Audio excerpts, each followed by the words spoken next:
You want to read Quran first? Okay, you can read Quran first, and then you can do tilawat, and then or you guys can go first. It's okay. Read it. Jawad, you have.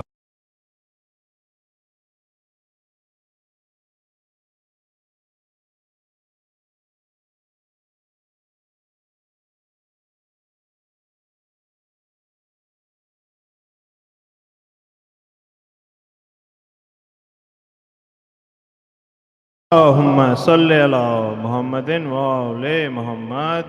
I'd like to start off with Brother Izin. He's going to do ayat in the Quran. Yeah.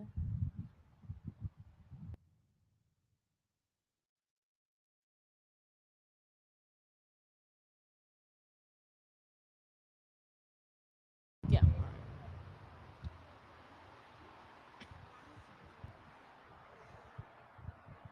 Salawat.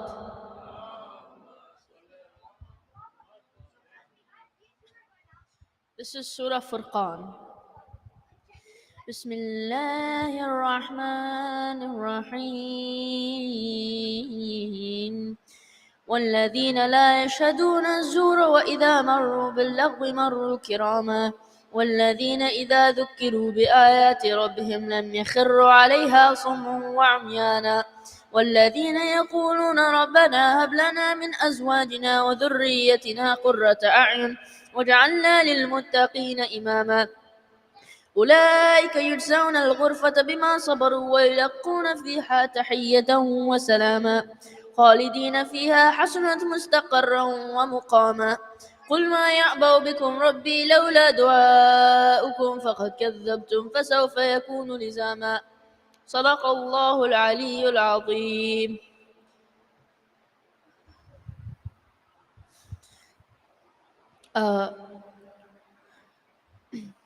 Bardi al Salawat.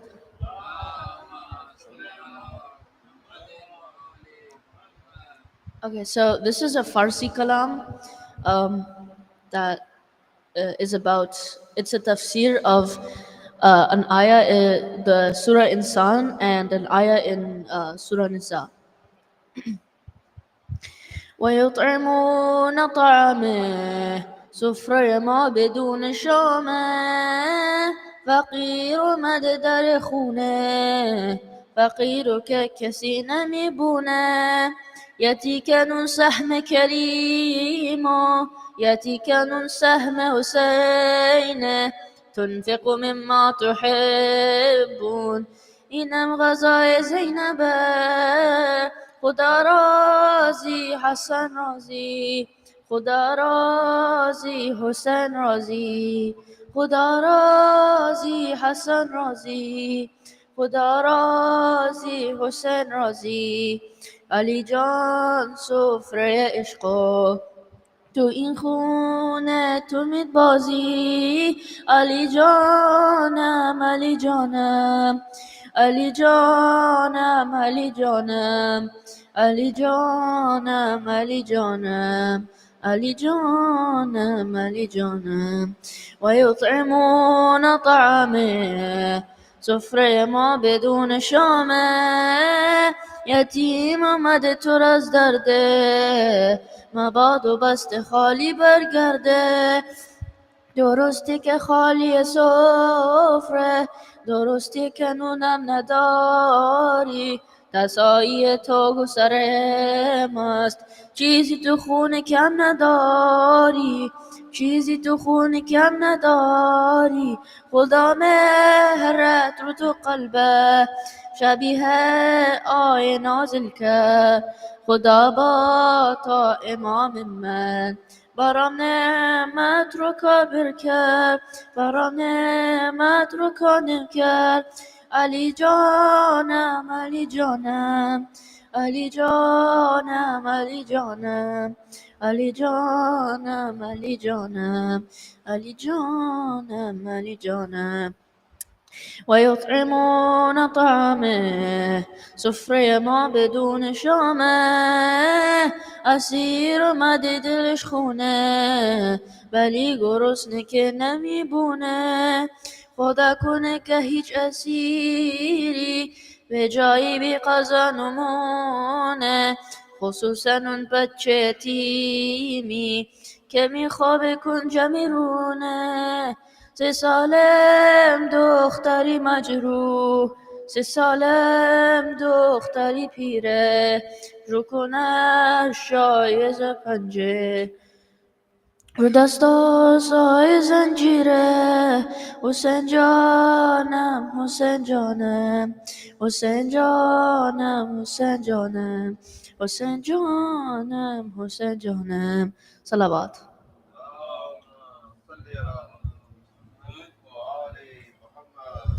MashaAllah, Izan. Thank you. Beautiful kalam. Next, I'd like to welcome Jawad. Nakvi, not Kazmi. No, you. Rizvi, sorry. Jawad Rizvi, please. You coming? Here, come up here. Sit up here. And you can hold it. You can hold it closer to your mouth. Bismillahirrahmanirrahim. بعد صبح جا کے یہ امو کو بتانا پیاسی ہے سکینہ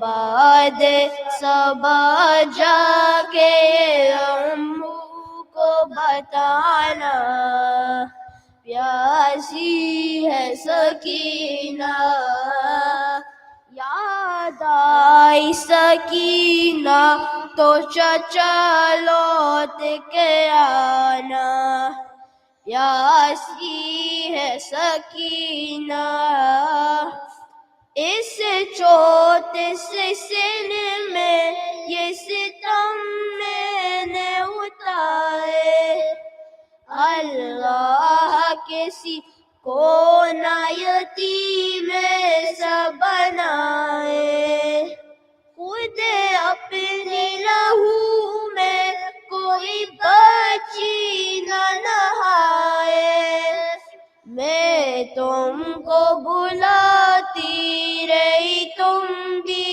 تو نہ آئے میں بن گئی بادہ سرائینوں کا نشانہ پیاسی ہے سکینہ بعد صبح جا کے یہ امو کو بتانا پیاسی ہے سکینہ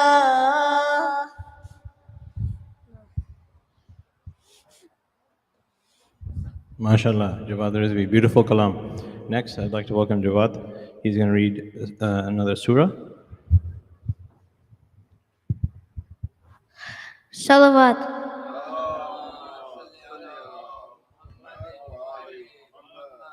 أعوذ بالله من الشيطان الرجيم بسم الله الرحمن الرحيم والشمس وضحاها والقمر إذا تلاها والنهار إذا جلاها والليل إذا يغشاها والسماء وما بناها والأرض وما طحاها ونفس وما سواها فألهمها فجورها وتقواها قد أفلح من زكاها وقد خاب من دساها كذبت ثمود بطغواها إذ انبعث أشقاها فقال لهم رسول الله ناقة الله وسقياها فكذبوا فأكروها فدمدم عليهم ربهم بذنبهم فسواها ولا يخاف عقباها صلوات.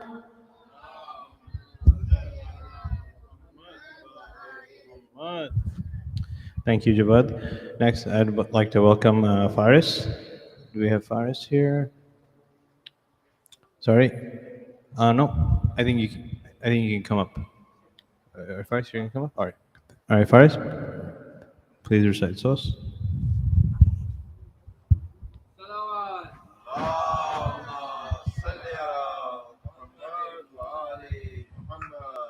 بر محمد وال محمد صلوات.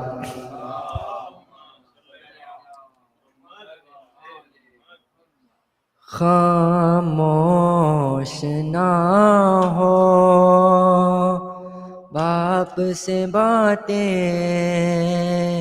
کرو اکبر. خاموش نہ ہو باپ سے باتیں کرو اکبر. ہم تم کو ملا دیں گے ہم تم کو ملا دیں گے پھوپھی جان سے جا کر. خاموش نہ ہو خاموش نہ ہو باپ سے باتیں کرو اکبر. اے لال کلیجے میں ابھی درد تو ہوگا نکلا ہے لہو اتنا بدن سرد تو ہوگا. تم چھپ ہو تو چلتے ہیں تم چھپ ہو تو چلتے ہیں میرے قلب پہ خنجر.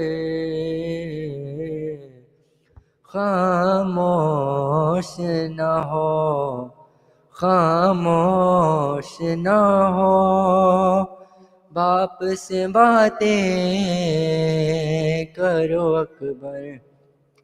قدموں کی طرف سے ہے اٹھائے ہوئے بابا اور سر کی طرف سے ہے سنبھالے ہوئے زہرا. آنکھوں کو ذرا کھول کے دیکھو تو یہ منظر. خاموش نہ ہو خاموش نہ ہو باپ سے باتیں کرو اکبر. تم خون اگلتے ہو تو بر جاتا ہے چلو. بتلاؤ کریں ضبط کہاں تک میرے آنسو. بیٹا نکلائے گا بیٹا نکلائے گا کلیجہ میرا باہر. خاموش نہ ہو خاموش نہ ہو باپ سے باتیں کرو اکبر. تم خود بھی سمجھتے ہو یہ مجبوری میری ہے. آہستہ جو چلتا ہوں کمر ٹوٹی ہوئی ہے. تھوڑا سا سفر باقی ہے تھوڑا سا سفر باقی ہے. ہمت کرو دل بر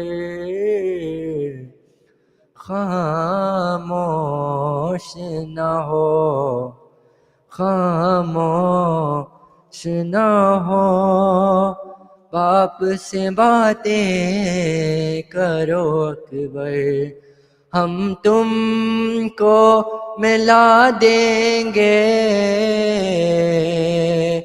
ہم تم کو ملا دیں گے پھوپھی جان سے جا کر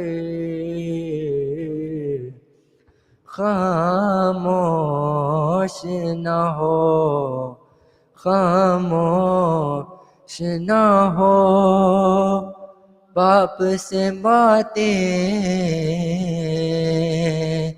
کرو اکبر صلوات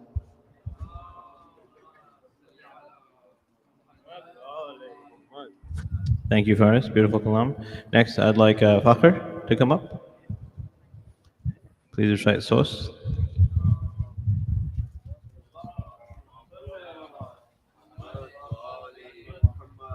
بر محمد و آل محمد صلوات.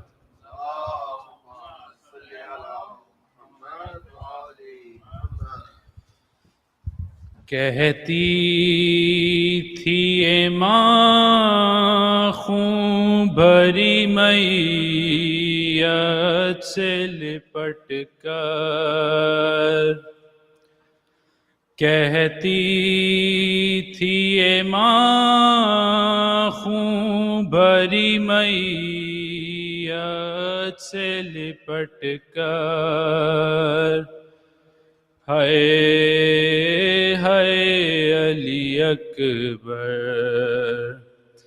ہائے ہائے علی اکبر ارمان تھا پہناؤں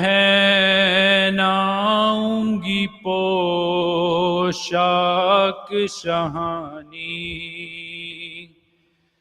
ارمان تھا پہناؤں گی پوشاک شہانی افسوس کہ راس آئی نہ تجھ کو یہ جوانی کیسا تھا مقدر ہائے ہائے علی اکبر 18 برس پال کے پروان چڑھایا وہ گیسوں والا ہے میرا خون میں نہایا یہ کیا ہوا دلبر ہائے ہائے علی اکبر اتنا تو ذرا ٹھہرو تمہیں دولہا بنا لوں اتنا تو ذرا ٹھہرو تمہیں دولہا بنا لوں بس ایک جھلک سحر کی صغرا کو دکھا لوں بے چین ہے خواہر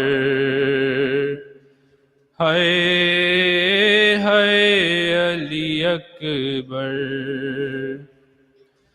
ماں تیری جدائی میں بھلا کیسے جیے گی ماں تیری جدائی میں بھلا کیسے جیے گی مر جائے گی صغرا جو خبر تیری سنے گی اب کیا کروں جی کر، ہائے ہائے علی اکبر، تم ہچکیاں لے لے کے جو دم توڑ رہے ہو، تم ہچکیاں لے لے کے جو دم توڑ رہے ہو، موما سے ہمیشہ کے لیے موڑ رہے ہو، کیوں روٹھے ہو دلبر، ہائے ہائے علی اکبر، پہلے تو ایک آواز پہ اٹھ جاتے تھے بیٹا، پہلے تو ایک آواز پہ اٹھ جاتے تھے بیٹا، اب اتنی صداؤں پہ بھی پہلو نہیں بدلا، کیا ہو گیا دلبر، ہائے ہائے علی اکبر، ہائے ہائے علی اکبر، جب کوئی جوان لاش نظر آتی ہے محشر، ایک یاد سوئے کرب و بلا جاتی ہے محشر، دل روتا ہے کہہ کر، ہائے ہائے علی اکبر، ہائے ہائے علی اکبر، صلوات۔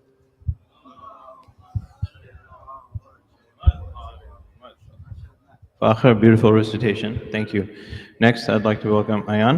Please come up and recite Sos.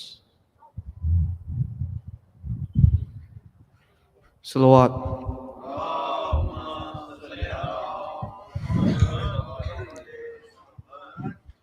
Bano کہاں تلاش کرے اپنے لال کو، بانو کہاں تلاش کرے اپنے لال کو، جنگل میں مار ڈالا ہے زہرا کی آل کو، بانو کہاں تلاش، شبیر میرے پاس ہے صدقے کو بس یہی، شبیر میرے پاس ہے صدقے کو بس یہی، جھولے سلا کے دے دیا بانو نے لال کو، بانو کہاں تلاش شبیر لا رہے ہیں میدان سے دیکھیے شبیر لا رہے ہیں میدان سے دیکھیے اپنے ضعیف کاندھوں پہ 18 سال کو بانو کہاں تلاش کھڑے اپنے لال کو لیلا دعائیں کرتی ہے اب بات کربلا لیلا دعائیں کرتی ہے اب بات کربلا یا رب جدا نہ کرنا کسی ماں سے آل کو بانو کہاں تلاش کرے اپنے لال کو بانو کہاں تلاش صلوات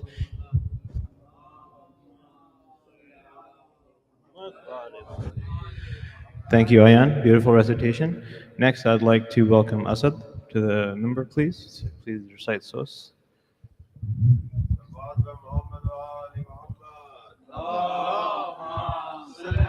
ایک دفعہ سلوات پڑھ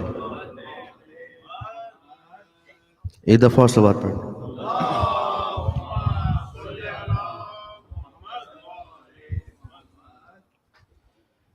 غازی کو بچپنے میں ماں یہ سبق سکھائے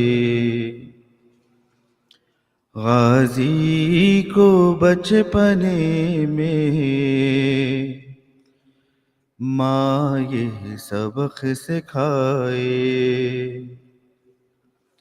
تیرے بازوؤں کے ہوتے تیرے بازوؤں کے ہوتے زینب نہ غم اٹھائے غازی کو بچپنے میں ماں یہ سبق سکھائے حیدر کی زوجیت میں جس دن سے ہوں میں آئی ان کے لبوں پہ میں نے بس یہ دعا ہے پائی یا رب وہ لال دے جو زینب کے کام آئے غازی کو بچپنے میں ماں یہ سبق پڑھائے مانا کہ تو بنے گا سالار امیر لشکر لیکن حسین کا تو بن کر رہے گا نوکر اتنا خیال رکھنا سر ماں کا جھک نہ جائے غازی کو بچپنے میں ماں یہ سبق سکھائے آقا حسین کو تم بھائی کبھی نہ کہنا جب تک ہے سانس باقی بن کر غلام رہنا میری دعا ہے تم کو سکائی راہ سے آئے غازی کو بچپنے میں ماں یہ سبق پڑھائے اب کربلا کا منظر راوی نے یوں لکھا ہے عباس فوج شہ کا سالار بن گیا ہے کس کی مجال ہے جو شہ سے نظر ملائے غازی کو بچپنے میں ماں یہ سبق سکھائے تیرے بازوؤں کے ہوتے تیرے بازوؤں کے ہوتے زینب نہ غم اٹھائے صلوات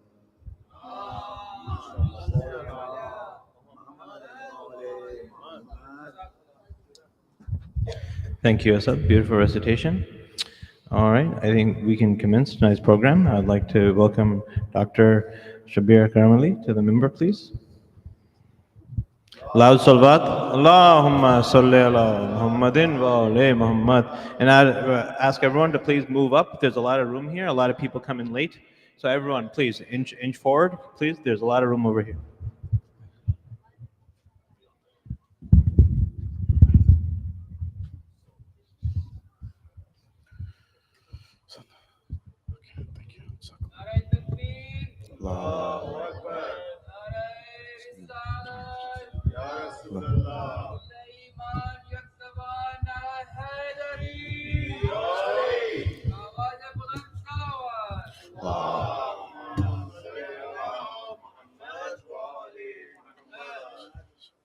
فاتحة بسم الله الرحمن الرحيم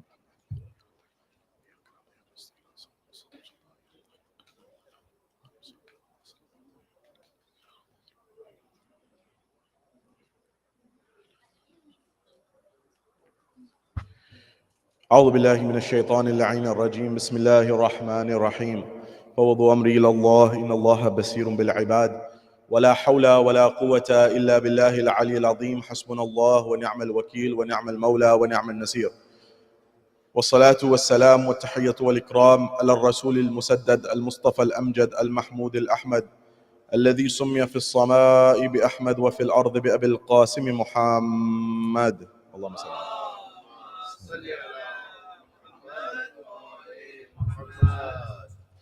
وعلى أهل بيت الطيبين الطاهرين المعصومين المظلومين المنتجبين الذين أذهب الله عنهم الرجس وطهرهم تطهيرا اللهم صل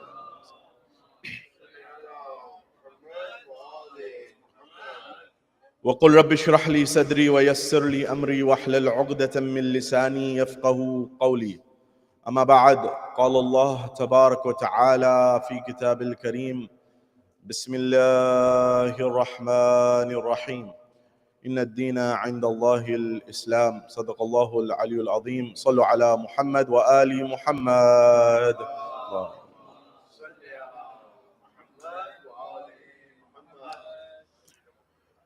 My respected elders, brothers and sisters in Islam and Iman here in Boston or across the globe, wherever you may be hearing my voice, Salamun alaikum jami'an wa rahmatullahi wa barakatuh. Question, do we need religion in the 21st century? As we talked about the other night, that when we are in a place, we need to understand the dynamics and the problems and the solutions and the dynamics of this place that we're in. Each place, each society has a drift, metaphorically speaking, that you may not realize it. If you recall, in Einstein's theory of relativity, the concept of relativity and the notion of, two beams of light in a vacuum moving next to each other, if there's no reference point, you wouldn't know what's moving, what's not moving, if they're moving at the same speed. And the principle here is the same way. Imagine yourself in a body of water. And you're in a body of water, maybe a river or a sea, but there's no reference point. There's no other people around you. There's no other, for example, landmarks. There's nothing else. Is it possible that you're in the middle of this body of water and you're floating, and maybe a minute or two or three or four, an hour, two passes? Is it possible that you end up somewhere different than where you started? Is it possible that you're floating and over time you're somewhere very different than where you started? Similarly, you may find that societies have drift. Where you live has a drift. Where your environment is has a drift. You may find it's not causal. It's not something that if this, then that, but it may have an impact on you whether you realize it or not. For example, I remember when I was lecturing in Silicon Valley, there was a culture there of everyone was working in tech and they had one foot in a startup. It was just part of the culture there. That you're doing your job, your day job, and then you'd get your stock bonuses and whatever, and then you'd put it into a startup, and you'd also spend some of your money and your capital and your time in a startup. I remember when I went to Seattle to lecture, I was just making small talk, and when I was getting my car at the rental car desk, and we were just talking, and they asked where I came from. I said Florida, and they said, I asked, where are you from? I said, before Seattle, I was in LA. I was like, what's the biggest difference between LA and Seattle, like that you had to get adjusted to? Between Los Angeles and Seattle? They said the pace. I said, what do you mean? He said, because us East Coasters, we think West Coast is really relaxed, right? They're like, the pace was way faster in LA than Seattle. I said, what would a New Yorker do in Seattle? And the principle is, time has an impact. And the reality is, I'll give you my own examples in lectures. I remember I lecture a lot in different communities, and you'll have some communities that are very particular on time. Some have a little bit more relaxed dynamic. So I remember I reside in different types of communities, and so I went from one community that's very particular on time and really, they have a very structured approach, which has its benefits. And then I was lecturing in another place. So I went to Chicago, for those of you who are familiar. And so I lectured there, and I gave my lecture. It was my first time there, and I was lecturing a few years ago. It was Arba'in time, and after the lecture, they're like, say it, Doc, amazing lecture, phenomenal. There's only one thing, if you don't mind. I was like, sure, it's gonna help you grow. They're like, you went 45 minutes. I said, yeah, was it too long? Sorry. No, it was too short. I said, what? He said, it was too short. So you need to go at least an hour and 5, if not more. So the next day I recited an hour and a half and people were still sitting there. And so you have to know, when in Rome, do as the Romans do. You have to know the lay of the land in which you exist. You have to know the environment in which you live. And so the dynamics are, in our world, one of the challenges that we face is, for example, understanding God, Allah subhanahu wa ta'ala, God Almighty, which we discussed last night. But we also have to think about the question that many people ask, which is, what does religion do for me today? What does it benefit me for? Yeah, maybe we had religion and there was some need and some benefit for it 500 years ago. Maybe there was some benefit for it 1,000 years ago. Maybe there was some benefit for it many years ago, but 2025? Boston? Cambridge? Do I really need religion? And that's a very important question to consider. Recall that when it comes to usuluddin, our roots of religion, the fundamentals, we all have to have our own proof and evidence and istidlal, why we believe in Tawheed, Adalat, Nabuwat, Imamat, Qiyamat, Allah, His justice, and all of these things, the prophethood, Imamat, and the Day of Judgment. To that end, there's a letter from Ayatul Sistani which he's actually given as advice to people who speak on the minbar. And one of the advices he gave was, try to remove the doubts that people have with strong, rigorous logic. And it's important for us to use these minbars to try to get some of these things across. In a world, in a time where I recall in the New York Times not too long ago, it was written that there's a new swear word in the English language. Are you familiar with it? It's called the R word. Have you heard of it? If you want to really offend somebody, you call them religious. That was the new word. That was you just dare not call someone that. And the concept and the notion that people have of religiosity is far from what it was intended to be. Now, religion and religiosity has been equated by some to mean someone who's judgmental, someone who's holier than thou, someone who looks down on earth. And some people do this, by the way. But that's not the essence of religion. But as people of faith, we also need to be careful of our akhlaq. We need to make sure that as we get more religious, as we get more spiritual, we get more humble and not more arrogant or think that we're better than other people. Oftentimes, arrogance is the defense mechanism that we human beings use in order to try to protect ourselves in some way. And one of the concepts of kamal is to be able to inspire ourselves and aspire to excellence. And that necessitates that I'm humble in my own being, but I have trust in Allah subhanahu wa ta'ala. I have trust in God who will help me achieve what I'm able to and I want to achieve. The same way that Imam Hussein alayhi salam was able to achieve a global revolution by means of this movement and trust in God Almighty. And so that's what I have hope for in our generations. Sincere people like you and I that I've seen and I've talked to, as well as one thing that we're told in Islam, in the Quran, that after shirk, which is believing in more than one God, like believing that there's other than God or associating someone with God. And why is that shirk? Not because God needs us to worship. The reason shirk is a major sin is it enslaves us, which we talked about the last few nights. That it's a form of enshackling ourselves when we obey someone other than Allah subhanahu wa ta'ala. That doesn't mean we don't respect other people. Of course we do. So now, when it comes to this dynamics, the second major sin in the court of God is what? Does anyone know? The second major sin in the court of Allah subhanahu wa ta'ala after shirk is to lose hope in the mercy of Allah subhanahu wa ta'ala. Despair. لا تقنطوا من رحمة الله إن الله يغفر الذنوب جميعا, the Quran says. Never lose hope in the mercy of God. And so Allah subhanahu wa ta'ala doesn't want us to be in despair. He wants us to have a positive attitude, a upbeat attitude. Yes, at times we may get down on ourselves, but the goal should be that we look further and we look further down the line. Having said that, when it comes to this, the next element of what I want to talk about today is the necessity, or do we need religion today? And if so, why? And what are the things that people say about religion that may argue that, it's not beneficial today? Or what are the questions that people may have around these topics? So one aspect is understanding culture and religion and what may be the compatibilities, the similarities, and the differences. Another aspect of this is religion a force of good or bad, or good or evil in the world? And what have been different views on this topic? And finally, why is it that beyond religious belief, even in this dunya, there may be benefits of religion that we may not be aware of, that we may not be mindful of, but they are still helping us in numerous ways? And how is it that a world devoid of religion, at least the positive, good aspects of it, can be a very bitter world at times, inshallah. That's what I hope to discuss with you, inshallah. This is our agenda for tonight. Wherever you are, here in Boston or across the globe, send a salawat ala Muhammad wa ali Muhammad.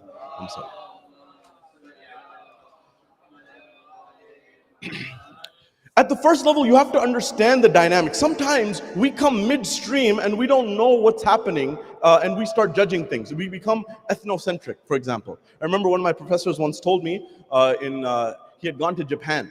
And when he had gone to Japan, he had checked into his hotel and they gave him a certain room.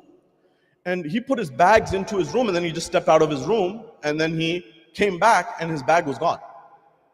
And there were some other bags there. He had stepped down, went downstairs, came back up after like maybe 10, 15, 20 minutes. And he went to the front desk and he's like, hey, hold on a second. I know I checked into that room. I know I put my stuff down there, and my stuff's not there anymore. What's going on? This was some years ago. So I said, yes. So they said, yes, sorry, we apologize. We gave you a room, but after you came, just a few minutes later, there was another family that was larger than yours that needed another room, and we had upgraded you out of courtesy, but you had actually paid for a smaller room, so we had to get you back to that other room so we could accommodate this family. So what about my stuff? He said, oh, we moved your stuff for you. And he's like, I was thinking that's a violation of my privacy. How dare you touch my stuff? And he's looking at me like, yeah, you're welcome. We moved your stuff and we didn't even ask you for a tip. Yeah. And so the dynamic is sometimes the cultures, the environments that you live in, we sometimes end up being ethnocentric. We impose our culture on others without realizing it, and vice versa, by the way. Sometimes people impose their culture on us. Having said that, when we see some of the cultural aspects of religion, it's important to know that, as Dr. Sayyid Hussain Nasr has mentioned, that in his writings and others, whenever a religion comes of God, whether it's Judaism or Christianity in its time or eventually Islam, of course, it either does one of three things. Many people say, get rid of all of this culture, and you'll find that I'm going to try to shed some light on this dynamic of, is culture ever removed? Or maybe we just swap one culture for another. We just replace it. So that, at that junction, what ends up happening was Nasr says, either one of three things happens. One, the first situation that may happen is that you either absorb something that is part of the lay of the land and the culture in which the religion comes. The second opportunity, or the second situation, you'd reject something that's there in that society. And the third is you may transform something. So the first thing is, for example, when you go to the history of the Christian faith and the Christian community, by the way, you can learn a lot about studying other religions and studying other faiths that can actually find commonalities between us of people of other faith. We don't need to be antagonistic. I say this wherever I go. We're not at odds as Muslims, as believers. We are not at odds with any other religion. We're not at odds with Christians. We're not at odds with Jews. We're not at odds with Sikhs. We're not at odds with Hindus. We are all people of faith collectively at odds with one thing: jahl, ignorance. We all have a common enemy. That's ignorance. Ignorance is what causes one to hate another person. As Imam Ali also says in Nahjul Balagha, people dislike or people hate that which they don't understand. And so it's important to understand that love that I have for a person, whether there are two personalities and two people in society. One is the person who is my equal in humanity and the brother in faith, or my brother in humanity and my brother in faith, or my sister in humanity, my sister in faith. So this is extremely important. But on top of that, there are so many similarities and parallels that we have as Muslims with members of the Christian community, with members of the Jewish community. I'll give you an example. Certain cultural practice. Ma'atam. You're aware of ma'atam? Like chest striking? When someone asks you, why do you do ma'atam in Muharram, what do you say? Why do you do it? You know what I say?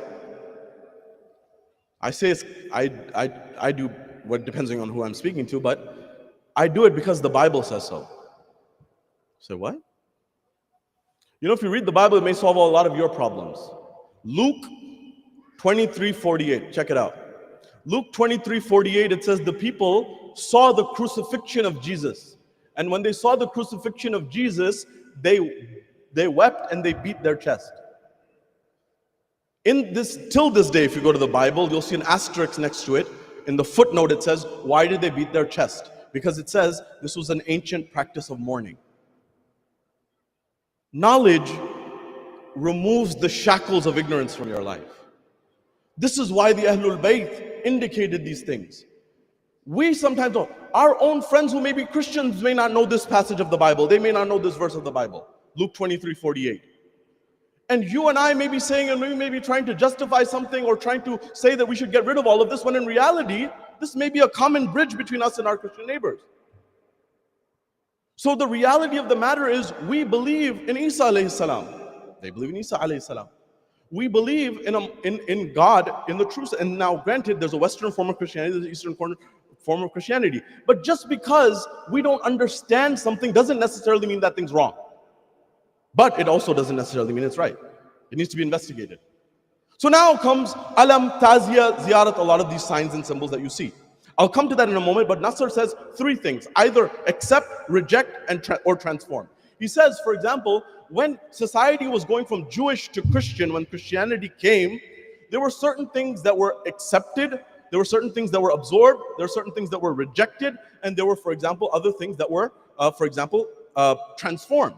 And so there were certain things that were a part of the religion of Judaism that you found of Christianity, that were things that were absorbed. The positive traits, maybe generosity that people had, kindness that people had, things of that nature. There were things that were outright rejected, for example, polytheism, multiple gods, the class system, hierarchies. There were other things that were transformed. One of the things that Dr. Nasr says that was transformed was art. And he says, if you go and you look at the Greeks used to make symbols out of their statues, right? They used to make symbols out of their gods or their demigods, right? Zeus and the likes. And what eventually happened was when this came and Christianity overcame and became part of the Roman Empire and the Byzantine Empire and all of that, eventually came a time where they started using the marble work and the artwork, and they started making with Christian figures, like David, right? In Florence, right? And many other artworks of biblical figures. You know, David is Dawood, right? In the Bible and the Quran. A lot of people don't realize or make that connection. There's a symbolism there. The symbolism was that Florence, a very interesting book that I recommend you read is called The Medici Effect. And it talks about the Medici family in Florence, who were the bankers of the Roman Catholic Church, and how they were able to flourish innovation by bringing the intelligentsia, like Leonardo da Vinci, Michelangelo, many other people, the best of the best in different areas, to that space. The concept was that Florence was not the biggest city. It was a smaller city, but it would use its ingenuity and thought process the same way that David did in the Bible, that Dawood used the slingshot to kill the Goliath, right? So they will use that. So now, he says when it comes to Islam, Islam also took certain things, it accepted certain things, it rejected certain things, and it transformed certain things. So when Islam came to the Arabian Peninsula, it accepted, for example, the generosity of the Arabs. The Arabs, even before then, were very generous, the tribes there. It took aspects, for example, and rejected them. What did Islam reject? It rejected racism outright. I mean, I'm not saying this. The Emir Steins Institute and Rice University researchers are saying this today, that it seems that the first documented anti-racist in history is Prophet Muhammad. There were other people before Rasulullah who said, I'm not going to be a bigot or a racist, but I'm not going to stop other people. But they say when the Prophet said clearly in the farewell pilgrimage that no Arab is better than a non-Arab and no non-Arab is better than an Arab except on the basis of taqwa, and no white is better than a black and no black is better than a white except on the basis of taqwa or piety, he said that was a monumental statement in the history of humanity. So Islam said outright that everyone's the same in front of God. And then there were certain things that were transformed. What was transformed? One example is what was transformed was the institution of marriage. Prior to, you could marry as many people as you wanted. There was no limit on it. Today, as Islam says, the maximum is 4. It's 1 if you can do justice, social, economic, and many others. You can do more than 1. If you can be just in all capacities, please see me afterwards. I don't know how to. I'll learn from you, inshallah. It's not the easiest thing in the world. It's a very difficult thing. Hats off to you if you think you got it. But there was another thing that was transformed, and that was this. Do you know what the most important thing for the Arabs was in that area of Mecca and Medina, Hijaz at that time? That if you had it, you were set. If you didn't, you were done. That was the Qabila, tribe. If you had a tribe, you had made it. And if you didn't, you were dead in the water, as they say. And so when Islam came and Rasulullah came, they said that, well, if you have a tribe, this is good. And Rasulullah was from Banu Hashim. He had a tribe and he had the most powerful tribe from Quraysh, Banu Hashim. On top of that, they had the keys to the Kaaba. They used to give water to the pilgrims. But he said, what about someone like, he's looking down the road. And he said, what about someone like Salman? What about someone like Bilal? And so what Islam did was, it took the concept of a tribe and expanded its scope to become an ummah, to become a nation.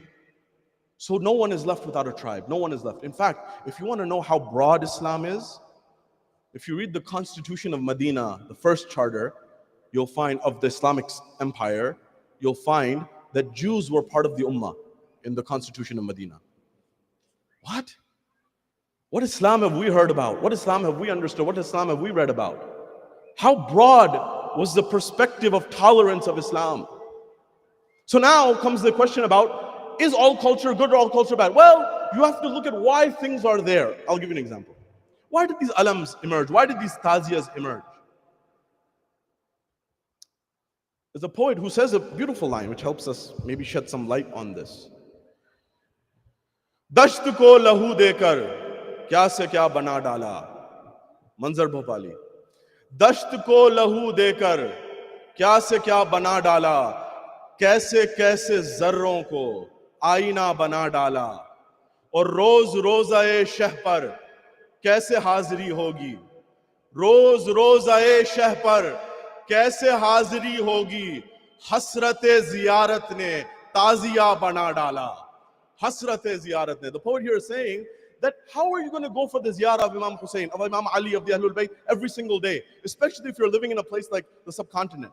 It's not like, for example, we have modern transportation and we take things for granted, where you can take a flight and go. If you go a generation or 2 or 3 generations, your own grandparents, some of them may have wanted to go for ziyarah their whole life. Some of them wanted to go to Hajj their whole life. They wanted to go to Medina their whole life. But it wasn't possible. It was a long, ardent journey. It was very difficult. And when you went, you didn't go for a day or two. You didn't go for a weekend trip. You didn't go for a 7-day trip. You were there for a long time.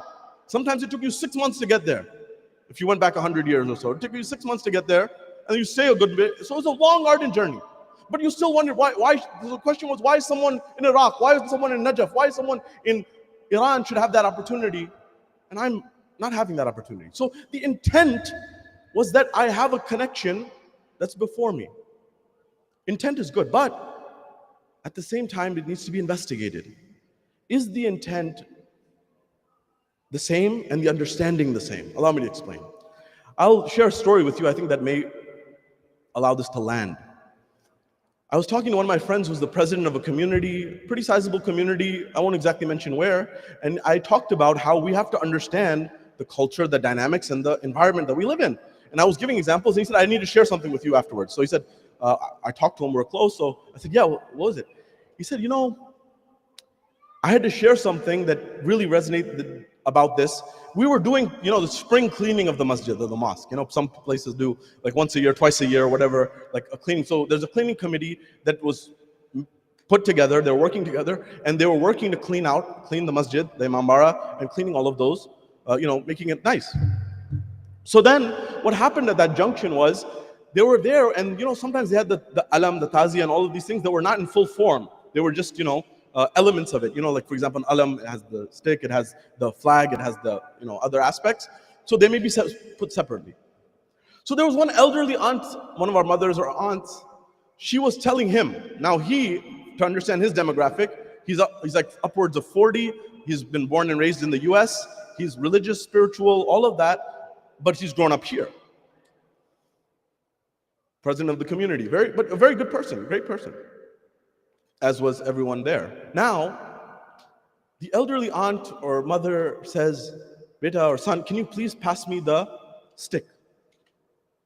At that point, it's just a stick of the alam, right? It's not made into an alam at that point. So he said, you need to talk to these people. I said, what? They're really lost. I said, what do you mean? He said, she told me to pass the stick. And so I passed the stick. And when I passed the stick to her, she took it and she got really upset. I said, why? I said, what happened? She said, you disrespected it. You disrespected the stick. At that point in time, she got really upset. And you may find that two things may be true at once. So I said, what happened? What did I do? She said, you just tossed it like that. You need to be respectful with it.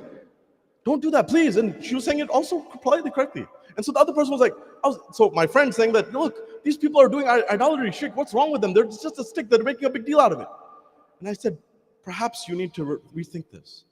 To you and me, that was just a stick. To her, that was the stick of the alam of Abbas. You can't distinguish those two things in her mind. So what I'm saying is, when I see an alam or you see an alam, and when my kids or my grandkids see an alam, they may look at the same reality but have two different understandings.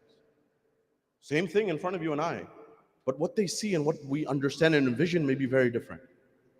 And so sometimes we may have good niyyah, we may have good intent, but we miss out on explaining what we may have understood. It's the nisbah, it's the connection, it's the relationship to Abul Fadl Abbas, to the Ahlul Bayt that we respect. But sometimes we haven't made that crystal clear when we communicate to other people. And then we judge them based on our lack of explanation. Part of that is the member discussion, and part of that is families and communities. So it's very important for us to understand that culture, you may say that let's get rid of all of this culture. And maybe you do that. But I'll tell you, be careful what you wish for. Because you never know that what may replace it may be worse than what you already have. And you may not even realize it. And you may have a false assumption that you can get rid of culture. Culture, if you have an aquarium, I know some of you guys have fish, I've talked to you, you find that there's a fish, there's an aquarium, and there's water therein, and there's the fish inside, or whatever animals that you have that are, water, marine animals. Culture is sort of like the glass that keeps the water in. The internal contents may be different, but there hasn't really ever been a religion without a vessel that contains it. And so it's important to understand this. I'll give you an example. Because when you share with people a concept of something without explaining to them, it may persist. But people don't know why and don't know how, and they may lose its essence. And this may happen to us. Where is azadari done around the world today? Everywhere? Pakistan, India, you name it. America, Canada, Russia, you name it. Whether it's known or not known, publicly or privately, it's done, right? Have you ever been to the Caribbean? Have you ever been to South America? Have you ever been to Guyana? Have you ever been to Trinidad? Have you ever been to Tobago? What if I told you every year they have a commemoration there called the Husay Festival? Have you heard of the Husay Festival? If you went to the Husay Festival, you would find, that's done today, it's been done for hundreds of years. These were people, if you know the history of that region, many people from India were brought over to there as slaves or middlemen between the slaves and other things. And so there's a lot of people who come from that part of the world who are Indian ancestrally, but they were uprooted from their homes. And when you go there, if you just saw it from the distance, you may not be able to tell the difference between Guyana and Trinidad, and you may not be able to tell the difference between that and Lucknow. Why? Because of the taziyas, the alams, or the big replicas of the shrines and those things. Taziyah khani, do I have to explain that? I hope you guys, if not, ask your parents, they'll explain what taziyah is. Alam and taziyah. So they carry, till this day, they carry taziyas there. But remember, the people who moved and were brought over to the Caribbean and to the Latin American countries, they were stripped of their identity. They were stripped of their heritage. They were stripped of their religion many a times. And so they have this festival which they call as the Husay Festival, which they say our parents and our grandparents and our great-grandparents used to commemorate, and today, till this day, they have taziyas going there. But if you went there and you got closer to the procession, you'd find people dancing and drinking alcohol.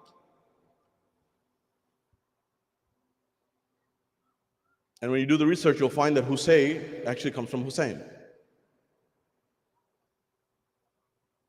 Yeah, I had the same reaction as you when I heard it. It's sobering, to say the least.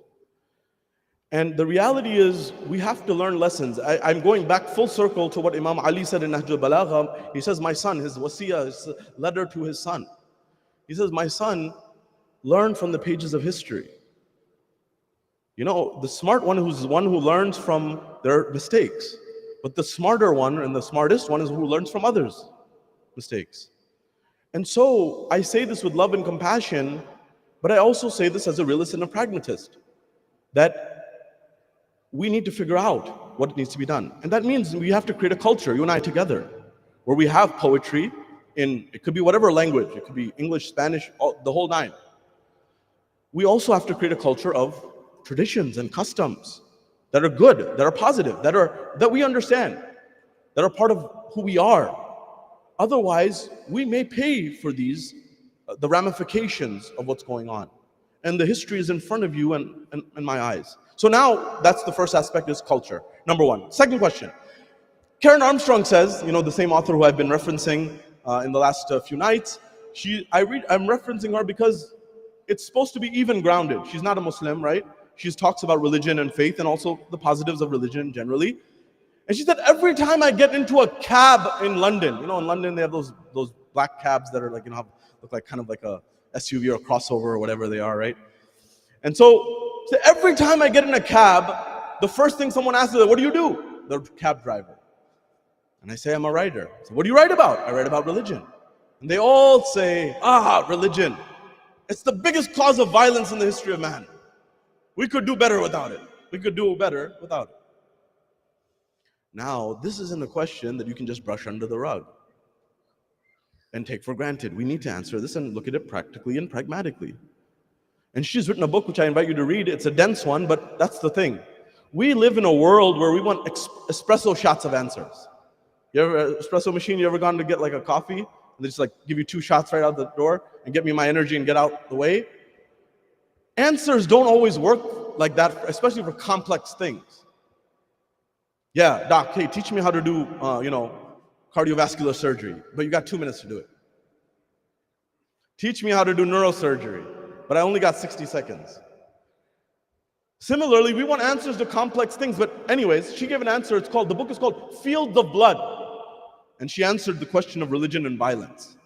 And she says, and she finds that what we blame for religion, for the violence, is actually power and economics.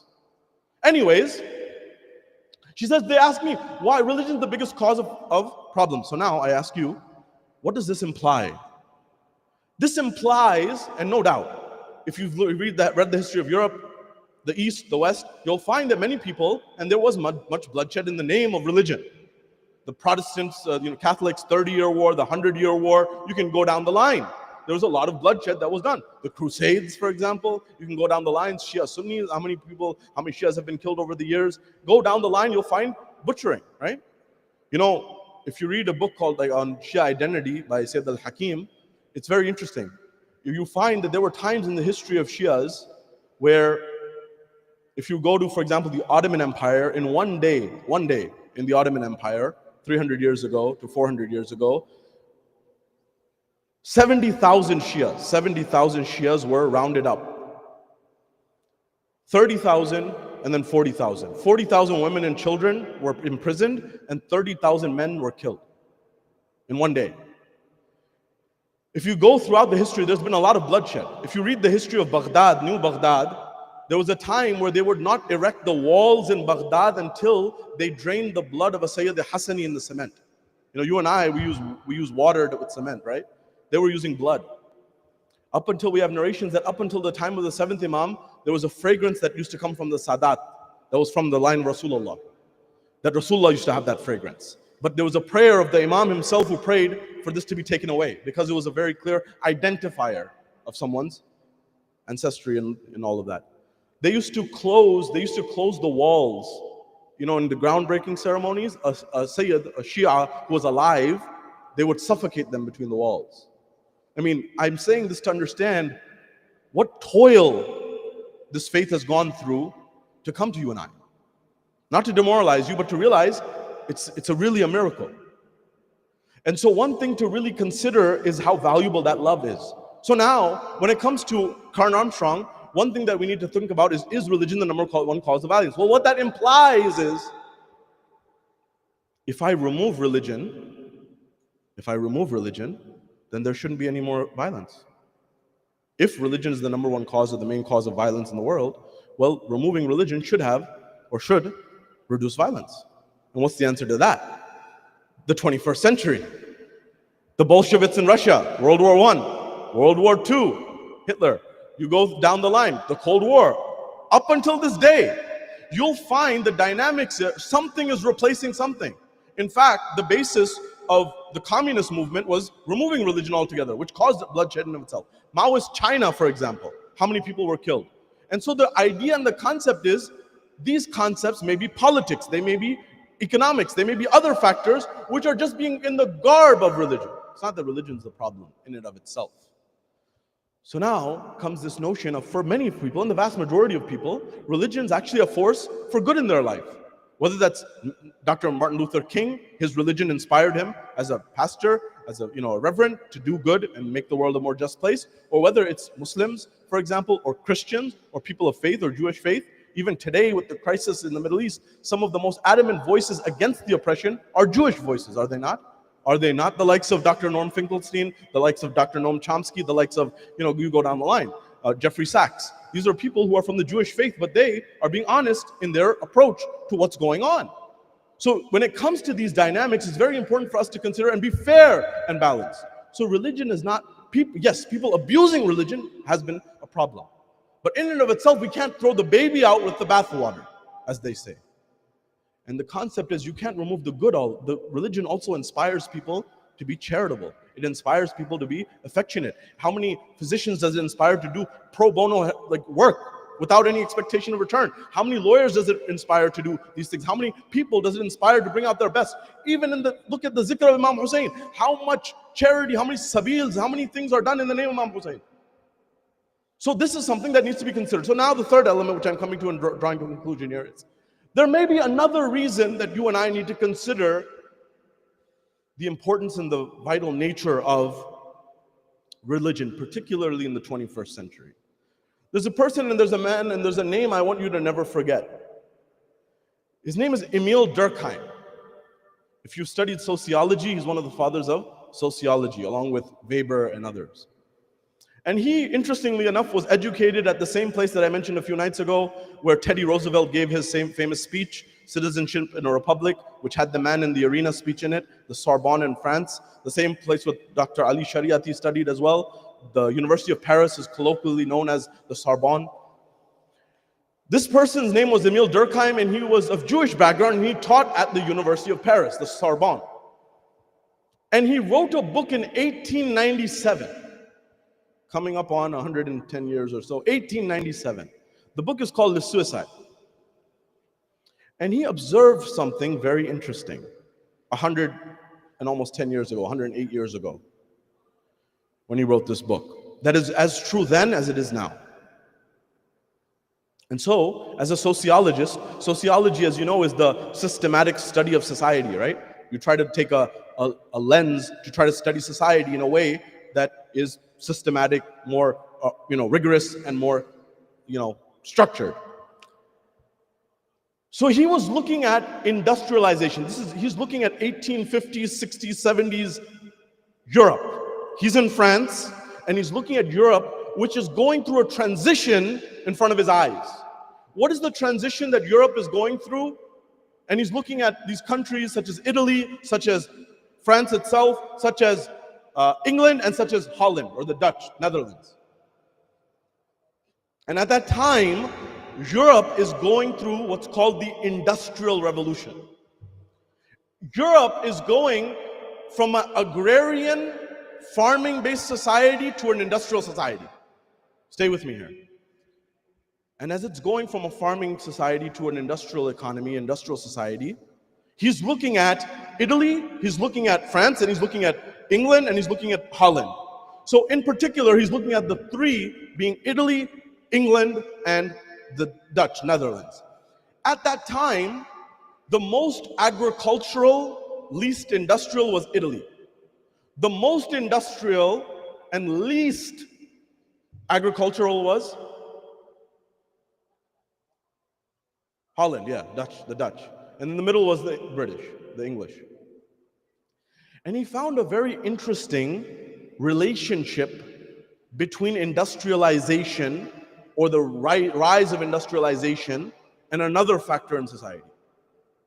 And what he found was, between Italy, between England, and between Holland and the Dutch and the Netherlands, he found that because Italy was less developed or less industrial, and the Holland was the most, and England was in the middle, he found that as the rate of industrialization increased between these three countries, and others eventually after it, as the rate of industrialization increased, the rate of something else also increased, which was, as the rate of industrialization increased, the rate of people unaliving themselves increased.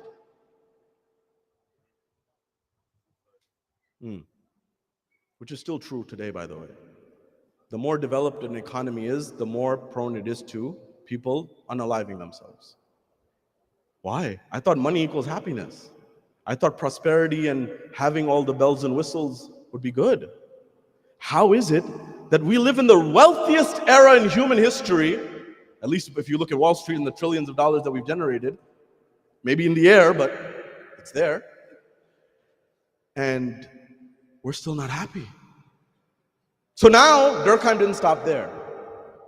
Do you know what the biggest issues? There are two biggest issues that our communities, and I speak to leadership, like there's some conferences that happen in our community. I want to be fair, there's a lot of really good things happening in our community that sometimes you may not be privy to. There's meetings of leadership in our communities who talk about the problems and challenges and trying to figure out solutions together that they meet on an annual or biannual basis. One of these gatherings that I'm at, the main themes of what people are concerned about are two. Number one is youth participation, which I mentioned the other night. Will there be anyone here? And the second, do you know what the second biggest issue is? Mental health.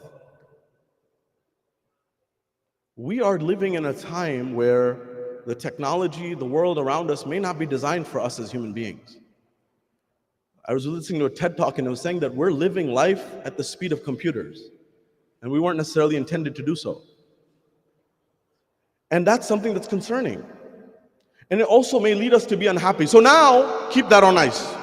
Durkheim didn't stop there. Durkheim wrote 5 reasons as to why he believed that this relationship existed. Increased industrialization leads to increased rates of suicide. He said, number 1, individual societies versus communal societies. Now, just because this is there, you have to look at balanced way. I told you a few nights ago as well, individual as well as communal, both of them have pros and cons. In a communal society, there may be benefits. In an individual society, there may be benefits as well, and there may be downsides on both. In a society like America, as I mentioned, that's individual, there's benefits. For example, at work or in a business meeting, if we have particular dietary restrictions, people accommodate us in a most beautiful way, right?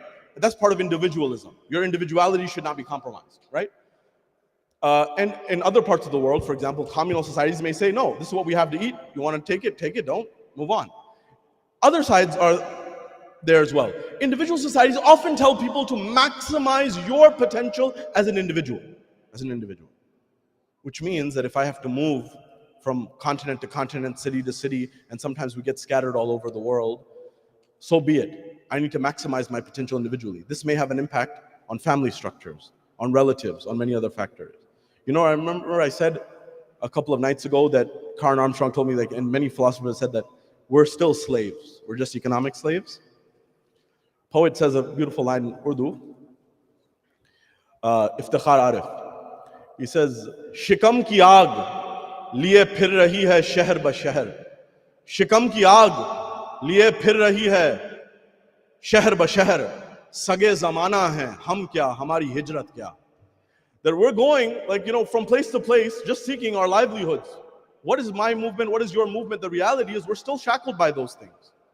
How many families, one person's on one coast, one person on another coast, someone's in Australia, someone's in this part of the world, whereas maybe the families that you and I and our grandparents grew up in were communal families, which had multiple relations and multiple generations living in close proximity to one another.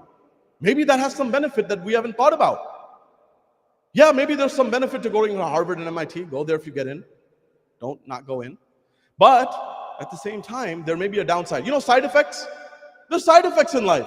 So for example, if a doctor gives me a medicine, right, and it has all of these side effects on it, you know, it may cause fatigue, it may cause, you know, a dry mouth, it may cause, you know, a whole bunch of things. But I'm taking it because it may solve a problem that I have. And I'm willingly understanding, if I know, the challenges that exist. Similarly, there are challenges that exist in societies as well, whether we realize it or not. So he says, number 1 is individual societies. And he said another aspect of individual societies that's important to note. He said, individual societies, if you make it in an individualistic society, society puts you on a pedestal. It says you made it because of your hard work. You made it because of your effort. You made it because you worked hard. So you became Gates and Warren and Buffett and all of that stuff. But if you don't make it, you're in a much crueler place. Society says you didn't make it because you didn't try.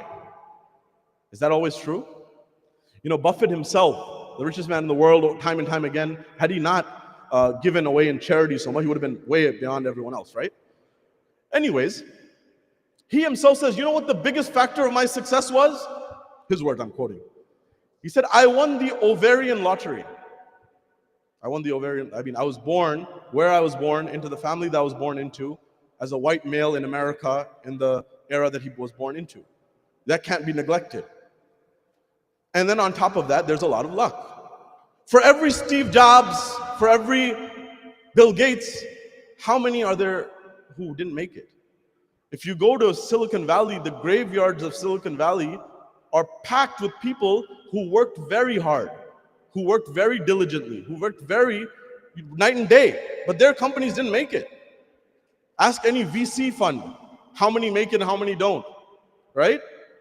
They're looking for maybe 1 out of 10, 1 out of 100 to make up for all the others investments that they made. So did those people not work hard? The biggest lie oftentimes is, to be successful, you need to work harder. The person who's cleaning the halls at MIT, they're not working hard. Whereas I may be clicking a button or two here, moving money like in trading and stuff like that. It's partly working smarter. It's also who you know. You heard of WASPs? White American, white Anglo-Saxon Protestants? That's an edge in America, whether you realize it or not. You go to the old boys clubs. I went to a golf, one of my buddies took me to a golf course in Long Island, which you can't get into, like traditionally at all. It's like Old Westbury. I don't know if you guys know that area, right? And like, it's like astronomical. Like, and so what I'm getting at is, it's not always luck. It's hard work is important, but it's not everything. So now, first thing he says is individual versus communal. I'm sharing this because the lens by which we look at society impacts how we exist in society, how we live. So now one is this. He said this aspect. Society, individual says, it's Glengarry, Glen Ross type of rewards. First is a Cadillac, second steak knives, and third prize is you're fired. And so the concept is the winner takes all. Well, that may not be the best solution. Second thing he says is, that causes people to become unhappy in societies that are industrial is excessive hope. How can excessive hope be a problem? Hope is very important, by the way. As they ummeed pe dunya qaim hai, right? Like, it's very important, right? What was Obama's whole slogan was hope. It's vital. But excessive hope can be something too. The one that makes you negligent, oblivious, unaware. I'll give you an example. There's a phenomenon called the Paris effect. Have you heard of this? Paris syndrome? Okay, this happens with some Japanese tourists. These Japanese tourists, some of them, they have a dream and an aspiration. And the dream is that they're going to go to Paris. I've been to Paris, you've probably been to Paris. I don't know what the big deal is. But they have this dream. They have this aspiration. And the aspiration is, I'm going to get to Paris, I'm going to get down on Charles de Gaulle Airport, and then I'm going to get into my cab or Uber, and then I'm going to go to the city, and then I'm going to get there, and I'm going to get into the tube or the metro, and then I'm going to stop at the Eiffel Tower stop, Tour de Eiffel, right? I'm going to stop there. And when I stop there, I'm going to go up, and I'm going to take the escalator up, and then I'm going to turn around, and I'm going to walk towards the Eiffel Tower, and I'm going to see that Eiffel Tower, and for the first time, I'm going to have a absolutely otherworldly experience. I'm going to have a moment of bliss that no one's ever had in their life. And then they get there, they pack their bags, they leave from Tokyo, they get to Paris, they take the underground or they take the metro, and then they go there, and then they get the escalator up, and then they get there, and they're closing their eyes, and then they open their eyes, and they see the Eiffel Tower, and what? They fall into a depression, a physical depression. And that's why. They said, this is it? This is just a tower. Like, we have a bunch of these in Tokyo. What's the big deal? And Mount Fuji is better than this. What's the big deal? And so, sometimes these aspirations that we have, and believe me, work hard, and I've been saying this in the other lectures as well, work hard, but for a purpose. Get a good income. Be financially independent and help others get financially independent. But believe me, I know a lot of millionaires and even billionaires in our community. Nothing major really changes beyond a certain point. Once you have your basic necessities met, basically after that, and then you have maybe a little bit of a cushion for hard times, beyond that, it's not going to do much for you. What will do something for you is helping others. And there's a book you can read on this that's called The Paradox of Generosity. And the book actually finds a beautiful relationship. The paradox is something that seems counterintuitive, right? And the paradox of generosity says we're always trying to get something in life so that we'll be happy. But we find that the one thing that actually leads us to happiness is giving away. And it's amazing that Allah has encouraged us to do this as a form of fulfillment. You know, we don't talk about some of these terms. And linguists, such as Chomsky and others in the science of and art of linguistics and language, they say sometimes if a language doesn't have a word, it's possible that that trait doesn't exist in that language or that society. So for example, baraka, like Baraka Hussein Obama, right? Baraka. That's something that, how do you translate? People say abundance and a lot of different words, but you don't get a one-for-one translation. It may be that we don't consider that a concept in our society here. Haya, right?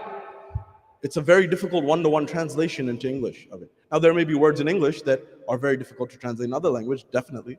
But at the same time, what I'm getting at is some things we may be oblivious to certain things and unaware of them. So now, having said this, second element is excessive hope. Hope is vital, but it shouldn't be such that we're aspiring and saying, I'm going to be a billionaire one day, I'm a billionaire, I'm going to be the happiest person on earth. You may find you get depressed.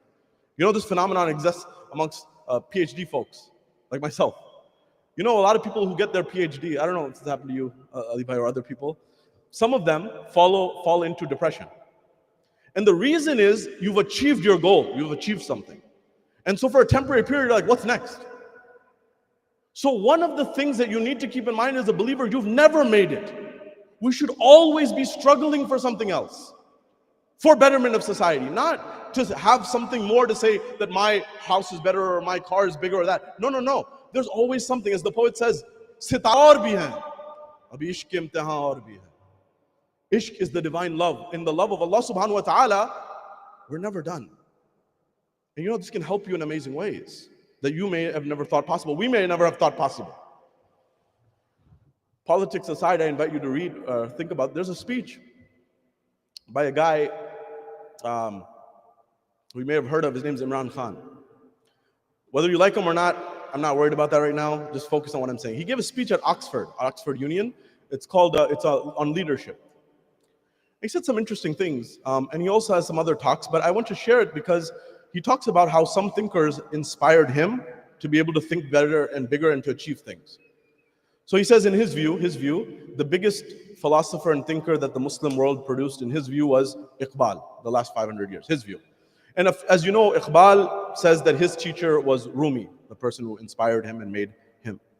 Anyways, there's a story that you may remember that's famous, and this will explain the concept of aql and ishq that we talked about a couple of nights. I'm trying to tie up many of the things about where religion may help you to make the impossible possible. So he said, after cricket, he wanted to build a hospital, right? Shaukat Khan Memorial Hospital, because his mom died of cancer, right? Yeah. So he said, I got together the best minds of Pakistan, the best physicians of the whole country, right? And, you know, those are not lightweights. These are heavyweights, some of them who are running big institutions in the West and other parts of the world. And so I got 20 of them together, and we're in a room, and I said, I want to build a hospital that has two criteria. Number one, it has treatment that's on par with Europe and America, the West. And number two, so it's quality treatment. And number two, it's free of charge.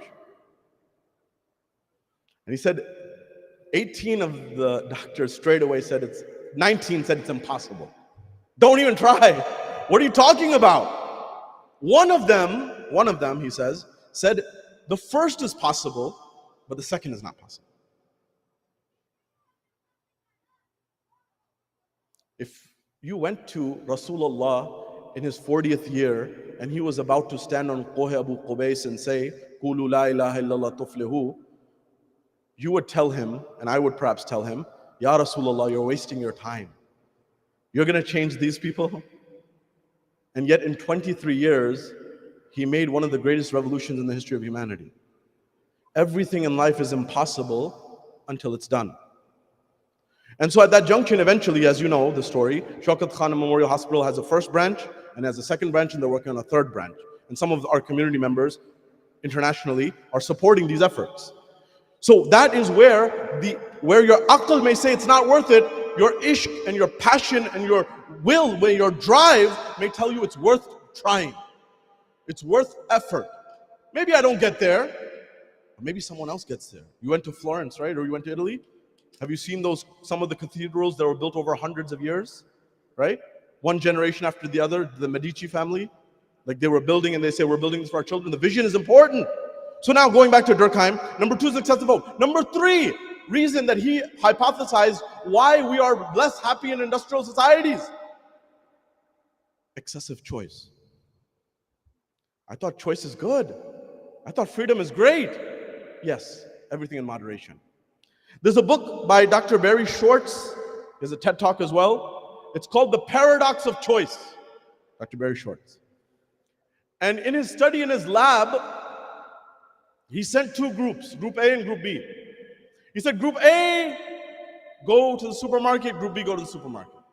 Group A, they said, pick out of these 3 cereal brands.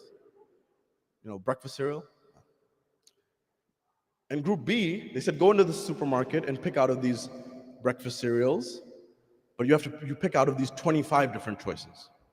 First group 3, second group 25. And afterwards, they asked each group, how satisfied are you with your choice? And unequivocally, group 1, the vast majority said, we are very satisfied with our choice. Group B, the vast majority said, if we had more time, we'd pick another cereal. This isn't about cereal. This is about life. There was a sociologist who was from Europe who moved to California. His name was Theodore Adorno. And he said in the 1930s, 40s, 50s, do you know who the most dangerous man in America is? At that time, his view? I got to go back home, but he said it was Walt Disney. He said, Walt Disney? What? He said, because of the dreams that he sells people. On one side, it may be good, but there's also a side effect of those dreams. There may be a dream, or there may be a movie, or there may be a cartoon or show or something that's being told to you that your soulmate who you're meant to marry is somewhere in Scandinavia. And you got to watch a movie called Frozen to go find them, or they're in Australia, or you got to go somewhere to find this person. And you spend your whole life trying to find this person. And in that process, you may not value what you have in your own neighborhood or vicinity. You may not appreciate the relationships you already have. The dream, it may put some ointment on people's wounds, but the reality is we may miss out. And this is why understanding things in context is very important. Have you ever heard it said that Karl Marx in Das Kapital, or he said in his writings that religion is the opiate of the masses? You may have heard of this. But people say that he was saying that religion was bad. Perhaps not. If you read again, what scholars say was, he was saying that religion is the way that people cope with their challenges. Which means that if he was here today, he wouldn't necessarily say religion is the opiate of the masses. He would say Netflix is the opiate of the masses. Basketball game, football game, soccer game, those things are the opiate of the masses.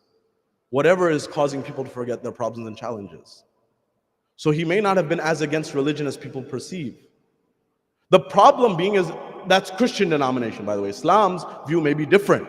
Islam may say, do something about society. In fact, Karen Armstrong says this in her writings. She said, whereas Christian art looked at marble from the Greeks and said, this marble needs to be carved and made into David, Muslims don't have symbolism like that. So for a Muslim and the Muslim community in the Ummah, society is the marble that they are carving to make better, to make more just, to make more beautiful. And that's what we're supposed to be doing. That's what we're meant to do. So when I'm inspiring myself and you in these conversations, I'm not doing this to only benefit our community. I'm doing this to benefit society and humanity at large. That's what the Ahlul Bayt did. Did Imam Ali say that I'm going to rule over the Muslim empire, I'm going to neglect Christians and Jews? In fact, he did the exact opposite. Imam Ali would make sure the minority rights, the most marginalized member of society was taken care of first and foremost. Third principle, excessive choice. That doesn't mean don't choose, but believe me, between how many cars we choose in a lifetime, that just gets us from point A to point B, for example. Now I know for some of you it's like a tax write-off, understandable, but other circumstances, that's not where happiness lies. Happiness lies somewhere else. And it lies in substance, meaning, purpose, why you're doing what you're doing, and what value you're adding to other people's lives. And so now the fourth element of what Durkheim said as to his theory, as to why. The fourth element he says is the decline in industrial societies, the decline of family structures. Do you think family is important? I say this in a world where sometimes our marriages are in challenging circumstances. Globally. We don't have the patience that maybe we should have.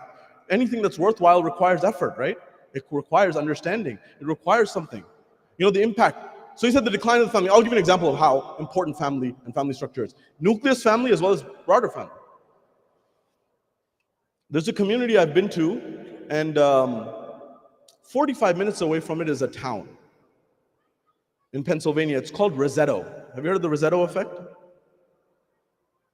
Okay. So the Rosetto effect, Rosetto is a town in Pennsylvania. It's about 45 minutes from Allentown.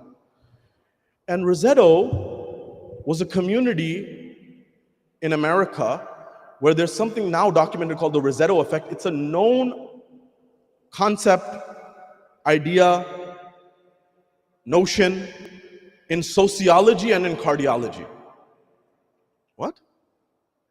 What they found in the epidemiologists, people who study statistics of health on a broader scale, they were looking at, and cardiologists, they were looking at certain towns in America, and they were trying to track and find out what are the trends in cardiovascular disease, heart disease. And they found this one little small town in the middle of Pennsylvania. I've met brothers who've been there. They should go play soccer there and stuff. And so in Rosetto, that one little town seemed to, in the 50s and 60s, it had half the rate of cardiovascular disease compared to the rest of America. And at that time, the physicians hypothesized, these guys are maybe ahead of the curve and they probably eat healthy and they probably don't smoke. And so they went to the ground and they wanted to see what is it about this place that they aren't having the rate of cardiovascular disease as the rest of American society. And then when they got into town, they found out that everyone ate lard and everyone smoked cigars. Don't do that. The story's not over yet. So they're like, what's going on here? They're not following the medical literature, but still, it seems to persist. And then they went into town further and they spent a few days in town, a few nights. And they started seeing how people live. And they found that this community in Pennsylvania, Rosetto, Pennsylvania, was a community of Italian immigrants from a town in Italy called Rosetto. And when they came to America, they named their town Rosetto. And they didn't just come with their luggage, they also came with their culture. And when they came with their culture, the doctors and the physicians saw their culture very clear when they went to the city. And the culture was, every day after work, when people finished work, they would come together and they would cook food as a neighborhood, as a small neighborhood, in different neighborhoods, in large pots together. They would all chat and talk.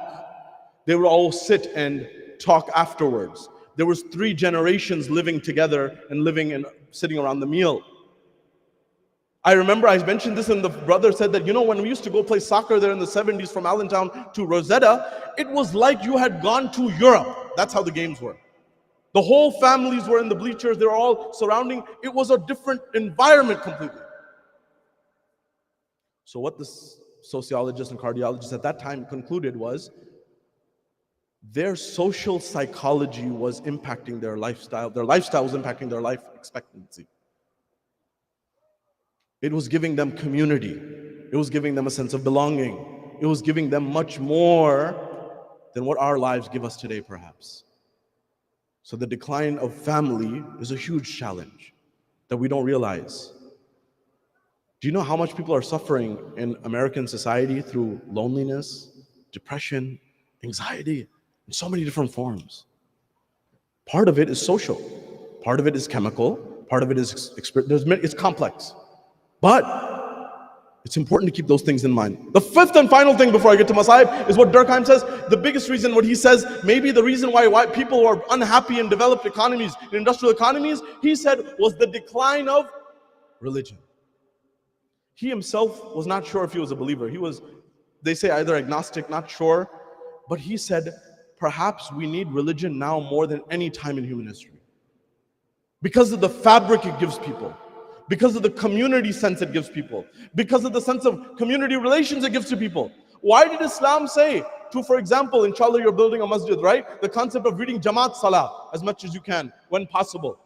It's not just physically being there, it's all to be in proximity with hearts, with minds. That I feel comfortable that this is my brother or sister, that I can help them. And they'll help me in my time of need. They'll assist me. That we're actually a unit, a qabila, no, a ummah, a tribe. That is universal in nature. That's really the essence of Islam. And beyond that, you may all find that there's numerous studies from many institutions, reputable institutions, that if nothing else, people who attend at least one religious gathering, I'm answering the question that many people ask, why should I come to mosque? Why should I come to Mabarga? Why should I come to the masjid? Why should I come? People who attend at least one religious gathering, whether church, mosque, or synagogue, on a weekly basis, on average, are happier, healthier, and wealthier than people who don't. These are just benefits that you may get here on the basis of community and having some belonging. Beyond that, that's maybe for others. But for you and I, Imam Hussein and Karbala perhaps are enough of a reward and a merit. In fact, enough to prove the existence of God to us, the conviction of Imam Hussein. In fact, you know what our ulama say, some of our scholars say? All of the istidlals, all of the dalils, all of the dalail, all of the proof, all of the evidence of the existence of God, Avicenna's proof, the proof of Kalam argument, the proof of other scholars, Mullah Sadra and others, all of them on one side. They all have their place. And on the other side of the scale, just the itminan of Sayyid al-Shuhada on the day of Ashura. That tells you about God and what God is in his heart and his mind. The tranquility of Abu Abdullah, right? As the Quran says, Ya ayyatuhan nafsul mutmain. O soul that is at rest, that is at ease, that is at tranquility. What is this Abu Abdullah al-Hussein? Who is this personality?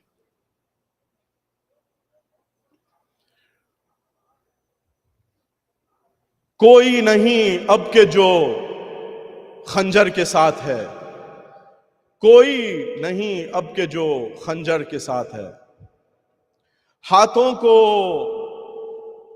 इस्तिराब है जालिम के और इधर, हाथों को इस्तिराब है जालिम के और इधर, वो मुतमईन गला है जो खंजर के साथ है. The enemy has the sword in their hands, but their hand is shaking.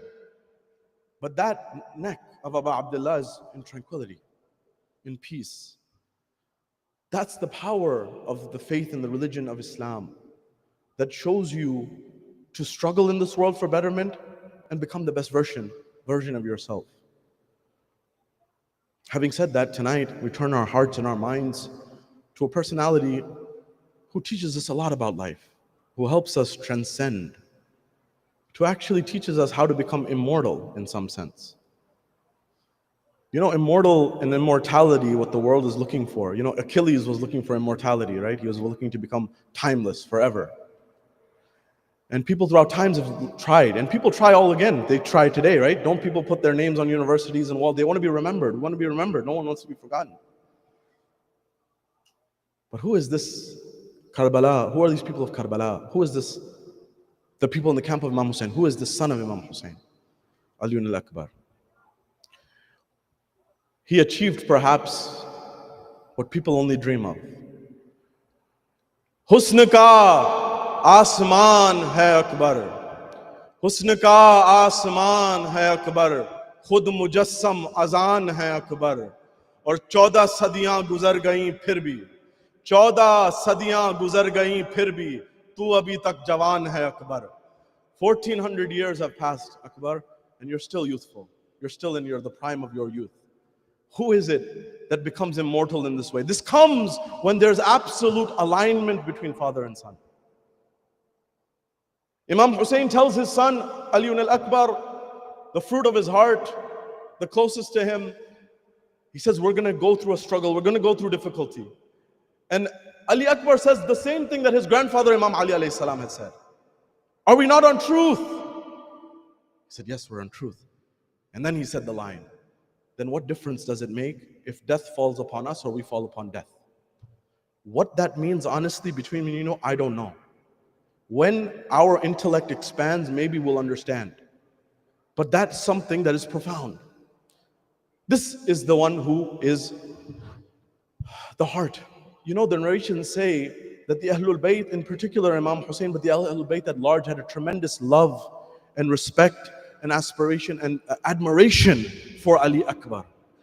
Why? Because he was Shabbir Payambar. He was the replica of Rasulullah on earth.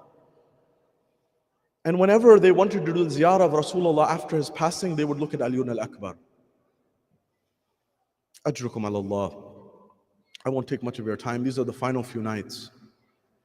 The narrations say that Imam al-Hussein alayhi salam on the day of Ashura, one after the other companions went, and then eventually the time and the era of the family members came, to which there came a moment where the son of Imam al-Hussein, Ali al-Akbar, came to Imam al-Hussein alayhi salam, and he said, my father, Baba, give me the permission to go towards the battlefield. Ali Akbar was the fruit of the heart of Hussein ibn Ali. And he says, Akbar, how can I let you go? And he would find, and you give all the shuhada an opportunity. He said, but Akbar, you must ask for permission first from your mother and your aunt, who raised you like her own child, Zainab, salamullahi alayha.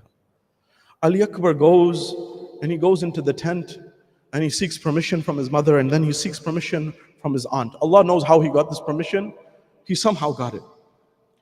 Ask the heart of Layla and ask the heart of Zainab. Ali Akbar leaves, and at that point Imam Hussein understands there's a moment for him to allow him to go towards the battlefield. Imam Hussein helps Ali Akbar, his son, put his amama, his turban, help him with his sword and shield, and he helps him make the arrangements to prepare to go to the battlefield. At that junction, he helps Ali Akbar onto his horse. When he helps Ali Akbar onto his horse, he allows him to proceed. And he says, farewell, my son, in the name of Allah subhanahu wa ta'ala. May Allah protect you and Allah be your guardian. But as Ali Akbar departs from the tents, there's a moment in time that the narrations say, as Ali Akbar's proceeding towards the enemy, towards Yazid's army, he hears footsteps behind him. And as he hears footsteps behind him, thinking that who could it be that is following me, he looks behind, and what does he see? He sees his father, Hussein ibn Ali, Imam al-Hussein following Ali Akbar. He says, my father. Ali Akbar says, my Baba, my father, you will let me go. You gave me permission. You bid me farewell. Why are you following me towards the Maqtal? Why are you following me towards the battleground? Why are you following me in this way? Allow me to go. Perhaps you can stay here. He says, Imam Hussein is attributed to have said, oh Ali Akbar, if you had a son like you, yourself, if you had a son like you would know what's going through my heart. At that point he said, farewell. Ali Akbar, go, finally, go, no problem. Ali Akbar, Imam Hussein allows him to depart for the final time, and he says to him, before that, he addresses Allah, and he looks towards the heavens, and he looks towards the skies, to his Lord, to his Creator, to his Master, to God, to Almighty Allah subhanahu wa ta'ala, and he says, Allahumma shhad ala ha'ula'il qawm. Oh Allah, bear witness that I am sending to you and to the opposition, to the enemy, I am sending the one who you made, who created, who is khalqan wa khuliqan wa mantiqa, that in the way he walked, the way he talked, the way he carried himself, in every aspect, he was the replica of your prophet on earth. Whenever we wanted to do the ziyarah and the visitation and see the prophet after he left this world, we would look at Ali al-Akbar. He said, Ya Allah, bear witness on this nation. I have sent the replica of Rasulullah Rasulullah towards them. Ali Akbar gets there, and when he gets there, he looks at the enemy and he recites the rajas and he calls out and he says, Ana Ali ibn al-Husayn ibn Ali, nahnu wa baytullah awla bin nabi. And he goes on and he says, I am Ali ibn al-Husayn ibn Ali, the son of the household of Fatima al-Zahra, the son of the household of Ali al-Murtada. He explains who he is, and then he gets into the field of battle. When he gets into the battle, Ali Akbar fights courageously. He fights like a lion. Why would it not be? He's the son of Husayn ibn Ali. He's the grandson of Ali al-Murtada. He is having the blood of Rasulullah in his veins. He is the most courageous of warriors. He was taught by Abbas himself how to do warfare and how to fight in the battlefield. He fought courageously and he finished enemy after enemy, to the point that the narrations say that Ali Akbar returned back to the camps for a moment. And when he returned back to the camps for a moment, he came to his father, Imam al-Hussein, and he said, my father. And Imam Hussein says to him, how well you are fighting. And he encourages him, and he is proud of him. And he says, then their dialogue ensues, and Ali Akbar says, my father, you appreciated my fight, but I would tell you, I would do even more damage. I would do more, and I would be able to show this enemy. If I had one thing, if I had but a drop of water, the thirst, my father, is killing me. May Allah not show any father this day. The narrations say that Imam al-Hussein alayhi salam, he indicated to Ali Akbar, come closer. When he came, they say that Ali Akbar understood that even more thirsty than him was his own father, Aba Abdullah al-Hussein. At that point, Ali Akbar, before he even came, Layla, the mother of Ali Akbar, was asking that, oh Hussein, oh my husband, how is our son doing? How is Ali Akbar doing? At that time he would say he's doing good, but then he would say, Layla, do dua, do prayers for Ali Akbar, because the enemy is striking.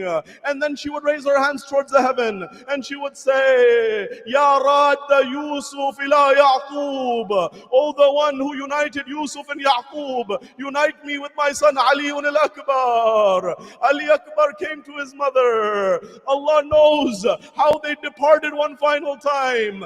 Imam Hussein takes his ring and he says, Ali Akbar, put this in your mouth. Your grandfather will quench your thirst from Kawthar. Ali Akbar goes for the final time. The heart of Hussein, he fights courageously until the enemy gets to a point and they say, this is the son of Ali, this is the son of Hussein, this is the grandson of Haydar Karar. You won't be able to stop him one-on-one. They said, surround him, ambush him, and do whatever you can, and then we will take him down. They encircled Ali al-Akbar. They began to strike him from all sides.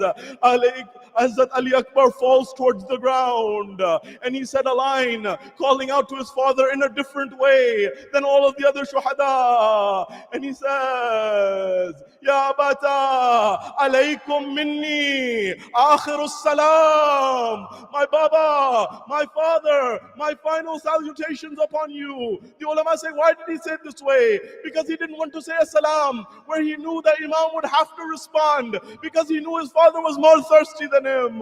When this was called out, at that point, Imam Hussein hears him and he runs like a lion towards the battlefield. At that moment, this dialogue between a father who is looking for his son and a son who is calling out to his father for the final time, it is captured by the poet Mir Anis in poetry that he wrote in a most beautiful way, in a most tragic way, in a most devastating way. What was the conversation between father and son in their final moments? He says, it's as if Imam Hussein said to Ali Akbar as he's running towards him, बेटा पुकारो फिर कि बसारत में फर्क है, ऐ नूरे ऐन जिस्म की ताकत में फर्क है, जख्मी है कल्ब रूह की राहत में फर्क है, तुम ये न जानियो कि मोहब्बत में फर्क है, زخم جگر ملا تمہیں گودی میں پال کے، کس کو دکھاؤں اپنا کلیجہ نکال کے، زخم جگر ملا تمہیں گودی میں پال کے. Imam al-Hussein alayhi salam says this perhaps, and Ali Akbar responds to his father where he may be saying, ناگاہ صدا یہ آئی کہ بابا ادھر ہوں میں، اے نخل باغ فاطمہ زیر شجر ہوں میں، خالق سے لو لگی ہے چراغ سحر ہوں میں، جلد آئیے کہ آپ کا پیارا پسر ہوں میں. زخم جگر کہیں نہ اجل کا بہانہ ہو، زخم جگر کہیں نہ اجل کا بہانہ ہو، دیدار دیکھ لیں تو مسافر روانہ ہو، دیدار دیکھ لیں تو مسافر روانہ ہو. Imam Hussein gets to the body of Ali al-Akbar. In what state does he find Ali Akbar? He finds Ali Akbar on the plains of Karbala with one hand on his chest, and he is seeing himself in a state where he is about to depart from this world. At that point, Imam Hussein alayhi salam, may Allah never show any father this day, he takes Ali Akbar and he says, my Akbar, my Ali Akbar, what have they done to you, my child? What have they done to you? It's as if that spear in his heart, Imam Hussein may have looked towards Najaf and removed the spear from the chest of Ali Akbar. Blood began to flow, but the test is not complete. Imam Hussein alayhi salam needs to bring this body back into the tents. His own son, which he raised from childhood along with his sister, he brings Ali Akbar, but the test is not complete. Why? The test is not complete because there is another test remaining. There is the test of Hussein, and then there's the test of Zainab, where Zainab saw in a moment that perhaps when Imam Hussein is bringing the body of Ali Akbar, perhaps he will leave. His ruh may leave this world. He may leave and he may lose everything. They say that Bibi Zainab, she threw herself toward the ground. So Imam Hussein will look at Bibi Zainab and not be focused on the face and the body of Ali Akbar. The poet captures this in a moment. What was the state of Zainab when Ali Akbar was coming back and she saw that her brother was picking up a young son who was at the same size and the same height as the father? The poet says Zainab might have said, Zishan Haidar Jawadi, it says Zainab ne kaha hoga, lasha hai barabar ka, bhaiya se na uthega, lasha hai برابر کا بھیا سے نہ اٹھے گا, میں پالنے والی ہوں گودی میں اٹھا لوں گی, میں پالنے والی ہوں گودی میں اٹھا لوں گی. ختم کیا آزاداروں دو جملے. کربلا کا معرکہ ہوا, واقعہ کربلا ہوا, کربلا کے بعد کوفہ و شام کا منظر ہے. ایک منظر آپ تک پہنچانا چاہتا ہوں. کہتے ہیں کہ جب بازار میں سر شہداء نو کے سنا پر تھے, ایک بی بی ایک چہرے کو جم کے دیکھ رہی تھی جو نو کے سنا پر تھا. ایک ماں نے منظر دیکھا, آئی کہا اے خاتون, اے بی بی, یہ تو اس چہرے کو کیا دیکھ رہی ہے؟ انہوں نے کہا ہم جانتے بھی نہیں, ہمیں پتا بھی نہیں یہ کون ہے, مگر میں یہ سوچ رہی ہوں کہ یہ نوجوان ہماری نگاہ میں یوسف نظر آتا ہے, ہماری نگاہ میں یہ اتنا خوبصورت ہے. میں بس یہ سوچ رہی ہوں کہ یہ نو کے سرا پر سر, کہ اس دن اس قیامت میں اس نوجوان کی ماں زندہ نہ ہو. لیلا کا دل ٹوٹا, کہا اے بی بی نہ کہو یہ میرا لخت جگر, یہ میرا علی اکبر.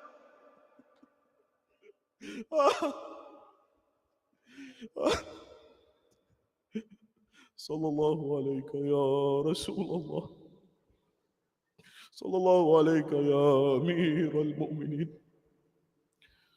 صلی اللہ علیہ یا فاطمة الزہراء سیدة النساء العالمین, صلی اللہ علیہ یا حسن المجتبى. السلام علی الحسین وعلى علي بن الحسين وعلى أولاد الحسين وعلى أصحاب الحسين. ماتم حسين يا حسين حسين حسين.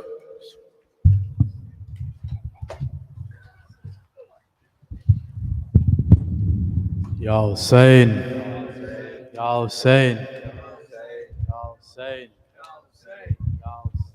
Ya Hussein, Ya Hussein, Ya Hussein, Ya Hussein, Ya Hussein, Ya Hussein, Ya Hussein, Ya Hussein, Ya Hussein, Ya Hussein, Ya Hussein, Ya Hussein. اکبر تمہیں معلوم ہے کیا مانگ رہے ہو، تم باپ سے مرنے کی رضا مانگ رہے ہو، اس عالم غربت میں تمہیں جانے دوں کیسے، اس دشت مصیبت میں تمہیں جانے دوں کیسے، اس وقت قیامت میں تمہیں جانے دوں کیسے، اے لال جو تم اذن ولا مانگ رہے ہو، تم باپ سے مرنے کی رضا مانگ رہے ہو، اکبر تمہیں معلوم ہے کیا مانگ رہے ہو، تم باپ سے مرنے کی رضا مانگ رہے ہو، اکبر تمہیں معلوم ہے کیا مانگ رہے ہو، تم باپ سے مرنے کی رضا مانگ رہے ہو، اس عالم غربت میں تمہیں جانے دوں کیسے، اس دشت مصیبت میں تمہیں جانے دوں کیسے، اس وقت قیامت میں تمہیں جانے دوں کیسے، اے لال جو تم اذن بلا مانگ رہے ہو، تم باپ سے مرنے کی رضا مانگ رہے ہو، اکبر تمہیں معلوم ہے کیا مانگ رہے ہو، تم باپ سے مرنے کی رضا مانگ رہے ہو، اکبر تمہیں معلوم ہے کیا مانگ رہے ہو، تم باپ سے مرنے کی رضا مانگ رہے ہو، کیا گزرے گی اس باپ کے دل پر نہیں سوچا، تم یہ میری جالی اکبر نہیں سوچا، مر جاؤں میں جو تجھ سے بچھڑ کر نہیں سوچا، تم مجھ سے ضعیفی کا سا مانگ رہے ہو، تم باپ سے مرنے کی رضا مانگ رہے ہو، اکبر تمہیں معلوم ہے کیا مانگ رہے ہو، تم باپ سے مرنے کی رضا مانگ رہے ہو، اکبر تمہیں معلوم ہے کیا مانگ رہے ہو، تم باپ سے مرنے کی رضا مانگ رہے ہو، دنیا سے گیا جس گھڑی محبوب خدا کا، نانا کی زیارت کو تڑپ تھا نواسا، اے لال تجھے اس سے خالق سے تھا مانگا، مقبول ہوئی میری دعا مانگ رہے ہو، تم باپ سے مرنے کی رضا مانگ رہے ہو، اکبر تجھے معلوم ہے کیا مانگ رہے ہو، تم باپ سے مرنے کی رضا مانگ رہے ہو، بابا مجھے معلوم ہے کیا مانگ رہا ہوں، ایک باپ سے مرنے کی رضا مانگ رہا ہوں، بابا مجھے اماں نے بھی کچھ درس دیا ہے، اب دے وفا سے مجھ کو آگاہ کیا ہے، پہلے میں مروں آپ سے وعدہ یہ لیا ہے، بس اس لیے مرنے کی رضا مانگ رہا ہوں، ایک باپ سے مرنے کی رضا مانگ رہا ہوں، اکبر تمہیں معلوم ہے کیا مانگ رہے ہو، ایک باپ سے مرنے کی رضا مانگ رہے ہو، کیوں تمہیں معلوم ہے کیا مانگ رہے ہو، तुम बाप से मरने की रजा मांग रहे हो। अकबर तुम्हें मालूम है क्या मांग रहे हो, एक बाप से मरने की रजा मांग रहे हो। बर मोहम्मद वाले मोहम्मद सलावत।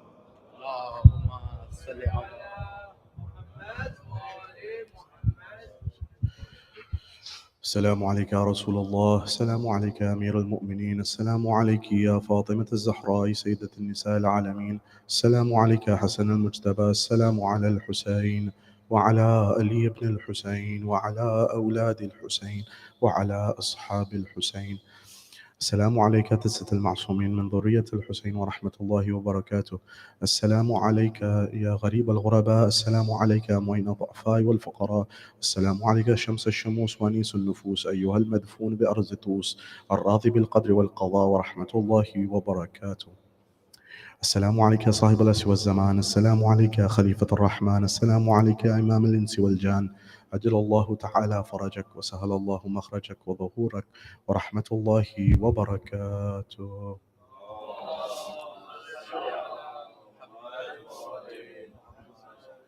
اللهم كن لوليك الحجة بن الحسن صلواتك عليه وعلى آبائه في هذه الساعة وفي كل ساعة وليا وحافظا وقائدا وناصرا ودليلا وعينا حتى تسكنه أرضك توعا وتمتعه فيها طويلا برحمتك يا أرحم الراحمين.